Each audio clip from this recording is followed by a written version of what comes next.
આજે તો આવેલા હતા તૈયાર પાલેસમાંથી હીરા, પછી હું જોવા મળ્યો કલર ને પેરોટી ને એવું બધું. આગળ જોવા આવશે. હર હર મહાદેવ મિત્રો, કેમ છો બધા મારા ચાહક મિત્રો? બધાને હવારમાં ગુડ મોર્નિંગ.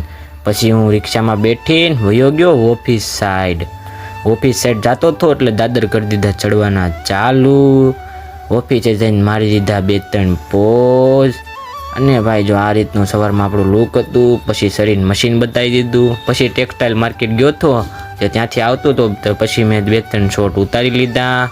અને ભાઈ પછી સીતાનગરવાળો પુલ ચડી ગયા. એટલે ભાઈ પછી કરી દીધી શૂટ હો ગાડીને. અને પછી હતી બપોર પછી રજાઓ, એટલે પછી કરશું આપણે મોજ. હા હો. અને પછી હું મારુતિ ચોક સાઈડ નીકળી ગયો ગાડી લઈને. અને પછી ઓફિસ સાઈડ જતો હતો એટલે પાછા મારી દીધા ભોજ. અને ઓફિસે જઈને ભાઈ જો આપણે તૈયારી આવેલા હતા. પછી હું જોવા મળ્યો આવેલા લોટના હીરાઓ, કે કેવો કલર આવ્યો છે અને કેવી પેરોટી આવી છે. પેરોટી તો બધામાં જો કે VVS જ હતી, તે VVS જ આવેલી છે, પણ કલરમાં D ને F ને એવા બધા આવેલા હતા એટલે હું જોવા મળ્યો. પછી પાડવા મળ્યો છેડ. અને જે લોકો હીરા સાથે જોડાયેલા હશે તેને પેરોટીની તો ખબર જ હશે, પણ કલરની તો કે ઓછી નોલેજ હશે. પણ કલર એ કહેવાય કે જે હીરાની ઉપર કલર આવે છે તે કેવો કલર આવે છે અથવા કયા શેડમાં વેચાશે. જે હાઈએસ્ટ કલર હોય તેનો ભાવ વધારે હોય, અને જે લો કલર હોય તેનો ભાવ ઓછો હોય. એવા માણસોને જો તમારી ધ્યાનમાં હોય તો ટેગ કરી નાખજો મારા વાલીડાઓ.